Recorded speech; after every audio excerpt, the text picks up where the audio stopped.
Hey guys, welcome back to my another video. So guys, इस video में हम बात करने वाले हैं किस तरीके से एक फ्री हैंडेड आउटलाइन को आप बिल्कुल ईजिली ड्रॉ कर पाएंगे और उसके अलावा इसमें कौन कौन सी बातों का हमें ध्यान रखना पड़ता है, कैसे हम मेजरमेंट ले सकते हैं, किस तरीके से हम उसको प्रोसीड कर सकते हैं। अगर आपके जो आउटलाइंस कभी कभी गड़बड़ भी हो जाती है तो उसके कैसे हेल्प ले सकते हैं कि आप एक अच्छा सा मेजरमेंट ले पाएँ और आपकी जो आउटलाइन है बिल्कुल अच्छे से ड्रॉ हो पाए। तो चलिए वीडियो को शुरू करते हैं।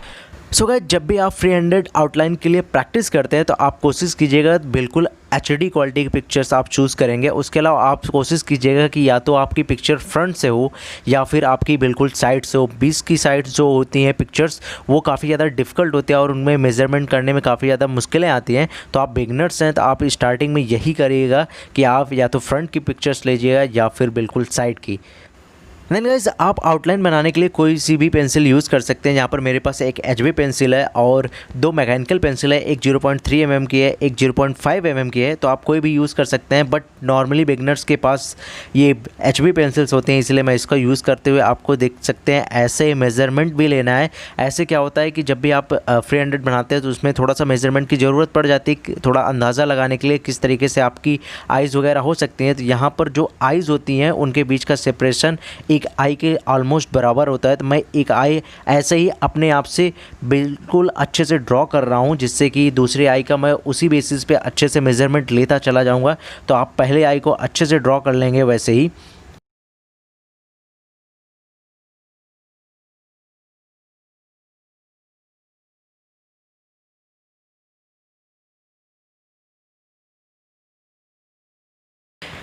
देन आप देख सकते हैं यहाँ पर जो आइज़ के नीचे थोड़ा सा डार्क सर्कल बना हुआ है, उसको आप देख सकते हैं कि आई की जो इतनी भी विड्थ है उतनी ही विड्थ में नीचे आया हुआ है। तो आप उतने ही एरिया को अच्छे से लेकर मैं यहाँ पर थोड़ा सा शेड कर दे रहा हूँ। उसके अलावा जो भी वहाँ पर कॉर्नर में पार्ट्स हैं, वहाँ पर जो आई की कॉर्नर है उसके जस्ट ऊपर वाली लाइंस जो बनी हुई है उतनी ही डिस्टेंस पे है, तो उसको मैंने अच्छे से बना दे रहा हूँ। आपको ऐसे ही करना है क्योंकि आपको छोटी छोटी डिटेल्स पर ही ध्यान रखना होता है, जिससे आप छोटी छोटी डिटेल्स को प्रोसीड करते हुए आगे जाएंगे। अगर यही सारी चीज़ें आप बड़ा बना देंगे या फिर ज़्यादा छोटा बना देंगे तो अजीब सा दिखता रहेगा, आपकी पिक्चर काफ़ी ज़्यादा बेकार बन जाती है।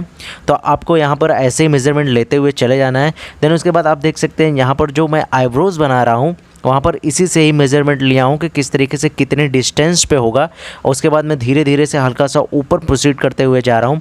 एंड यहाँ पर आप देख सकते हैं कि जो ऊपर वाला अपर पार्ट है आई के आई लेसेस हैं, उसके अलावा उसके जो आईब्रोज़ हैं उसका जो एंडिंग अपर पार्ट है उसके बीच के डिस्टेंस में आई का जो मेन पार्ट है, प्यूपिल है या फिर आइरिस जिसको बोलते हैं आप, उतने ही डिस्टेंस के स्पेस पर आपका जो आईब्रोज़ हैं वो ख़त्म हुई है। तो आपको ऐसे ही थोड़ा सा मेज़रमेंट लेके ड्रॉ करना है। देन उसके बाद आपको यहाँ पर मैं दिखाता हूँ कि किस तरीके से आपको जो बीच में डिस्टेंस है वो थोड़ा सा वेरी कर रही है। उसी बेसिस पे मैं यहाँ पर आई के जितने रेशियो में थोड़ा सा बड़ा हुआ था उसी रेशियो में मैंने यहाँ पर दोनों पॉइंट लगा दिए हैं। आई के दोनों कॉर्नर को अच्छे से मैंने पॉइंट आउट कर दिया। बस इतना ही मेज़रमेंट आपको जब लेना होता है, आप कभी भी बनाएंगे तो बस ऐसी छोटी छोटी मेज़रमेंट लेते हुए चले जाना है, तो आपको अच्छे से ड्रॉ कर पाएंगे। इससे आपको जो थोड़ी सी लेंथ होती है, थोड़ी सी वेड्थ होती है, उसके बारे में आइडियाज़ मिल जाते हैं और आपकी जो आइज़ या फिर नोज़ के पोजीशंस होते हैं उनको भी अच्छे से आप ऐसे ही ड्रॉ कर पाएंगे।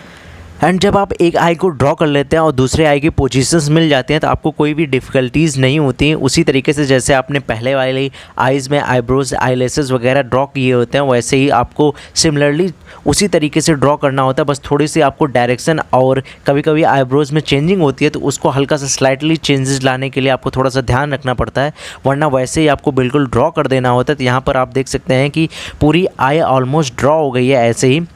देन गाइस, अब बात करते हैं नोज़ की। जब आप नोज़ ड्रॉ करते हैं तो आप नोटिस करेंगे कि आइज़ जो कॉर्नर होती हैं उसी के बीच में आपकी पूरी नोज़ आ जाती हैं। आपको थोड़ा बहुत स्लाइटली चेंज करना पड़ता है आपको हर एक स्केच में, तो वरना आपको कुछ भी चेंज नहीं करना होता।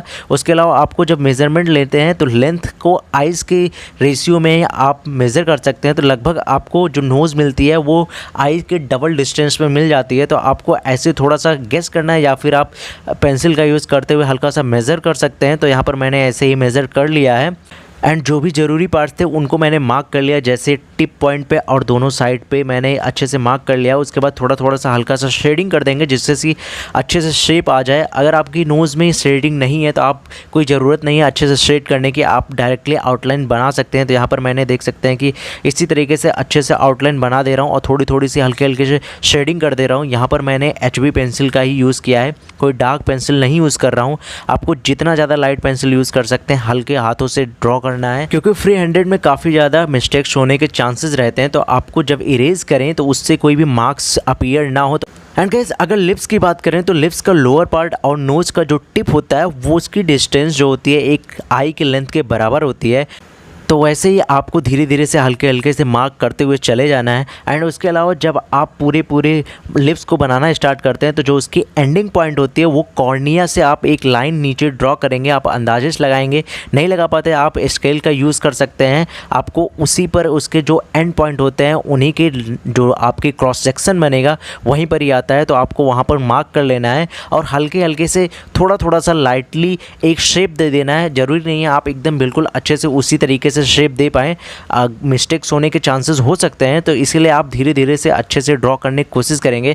जब आपको एक बार पोजीशन पता चल जाएगी तो आप उस पोजीशन पर अच्छे से जिस तरीके से शेप बना हुआ है उस तरीके से आप एक दो बार अच्छे से ट्राई करेंगे तो बन जाएगा। ज़रूरी नहीं है कि आपका एक ही बार में बिल्कुल अच्छे से बन जाए। इस तरीके से आप मेरे में मिस्टेक्स देख सकते हैं। तो थोड़ी थोड़ी आपको जो मिस्टेक्स होती हैं उन्हीं का सहारा लेके कि क्या कमियां आ रही हैं तो वैसे ही आपको ड्रॉ करना स्टार्ट कर देना चाहिए। एंड जब भी आप पेंसिल को चलाते हैं तो आपको इस चीज़ का माइंड में ध्यान होना चाहिए कि आपका जो मिस्टेक्स होते हैं उसको इरेज हो जाना चाहिए। इसी प्रेशर के साथ आप अच्छे से ड्रॉ करेंगे जिससे कि इरेज करने के बाद कोई भी उस वहाँ पर मार्क्स ना रहें। तो आपको ऐसे ही ड्रॉ करना है। आप देख सकते हैं यहाँ पर थोड़ा मिस्टेक्स होने के बावजूद भी मैंने अच्छे से ड्रॉ कर लिया है। देन आप उसके बाद जो इसमें फेस की जो भी लाइंस होती हैं, जो भी स्माइलिंग कर्व होते हैं, उन सबको अच्छे से ड्रॉ करना है। तो यहाँ पर मैं थोड़ा थोड़ा सा मेजरमेंट लेके अच्छे से ड्रॉ करने की कोशिश कर रहा हूँ। यहाँ पर आप डिस्टेंस वगैरह को मेंटेन करके अच्छे से ड्रॉ कर सकते हैं। तो आपको धीरे धीरे से ऐसे जहाँ पर पूरा मैंने मेंटेन करके बताया हुआ है उसी तरीके से आपको सारी डिटेल्स पर ध्यान रखना है और अच्छे से ड्रॉ कर देना है।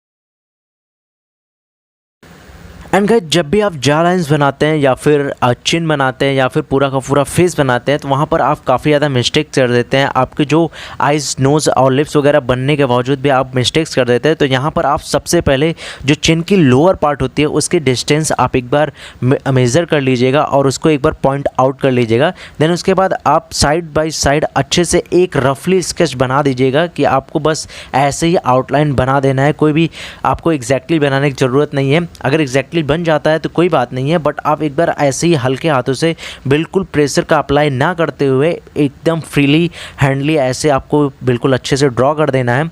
कोई ज़रूरत नहीं आपका बिल्कुल अच्छे से बन रहा है या फिर नहीं बन रहा, उस बात की आपको कोई केयर करने की ज़रूरत नहीं है, क्योंकि आपको जो चिन वाले पार्ट था उसका डिस्टेंस मिल गया था और आई के साइड में आप उतना मेज़रमेंट कर लेंगे कि किस तरीके से आपको ड्रॉ करना है। तो आप यहाँ देख सकते हैं कि मैंने ऐसे ही रफली ड्रॉ कर दिया। यहाँ पर कोई भी ऋतिक जैसा फेस नहीं लग रहा है। फिर भी अब मैं बताता हूँ क्या करना है आपको। जब भी आप ऐसे रफली स्केच ड्रॉ कर लेते हैं देन उसके बाद आप थोड़ा सा, अगर आपका फेस बड़ा लग रहा है तो आप उसके साइड में हल्के हल्के से पेंसिल चलाना स्टार्ट कर दीजिए, और अगर आपको छोटा लग रहा है तो इन साइड आउटसाइड में आप थोड़ा सा पेंसिल को चलाना स्टार्ट कर दीजिए। तो आपको ऐसी थोड़ी सी शेडिंग करते हुए चले जाना है, या फिर आपको जहाँ पर जैसे बड़ा लग रहा है तो उस साइड में आपको अंदर की तरफ कर देना है, अगर छोटा लग रहा है तो आपको बाहर की तरफ कर देना है। बिल्कुल फ्रीली हैंडली बनाना है आपको, ज़्यादा प्रेशर का अप्लाई नहीं करना है। तो ऐसे ही आपको थोड़ा सा हल्का सा ऐसे ही मेज़र करके अच्छे से बना देना है। एंड गाइस, इन सब बातों का ये बहुत ज़्यादा बेनिफिट मिल जाता है कि हमारी जो एक प्रॉपर जो हमारी मिस्टेक्स भी होती है उनसे भी अच्छे से एक आइडिया मिल जाता है कि हमारी जो मिस्टेक्स हुई थी वो हुई कहाँ पर हैं एग्जैक्टली। जब आपको उसको पता चल जाता है आप धीरे धीरे से हल्के से उसको इरेज कर देते चले जाएंगे तो आपको एक प्रॉपर शेप मिल जाता है किस तरीके से आपका शेप बना हुआ था। तो आप यहाँ पर अब देख सकते हैं कितना ज़्यादा डिफरेंस हमें दिख रहा है। यहाँ पर हमें एक ऋतिक जैसा फेस अच्छे से बिल्कुल दिख रहा है। तो आप ऐसे ही जब ड्रॉ करेंगे तो आप बिल्कुल से अच्छे से ड्रॉ कर पाएंगे। आप अपनी मिस्टेक से भी अच्छे से ड्रॉ करना सीख सकते हैं।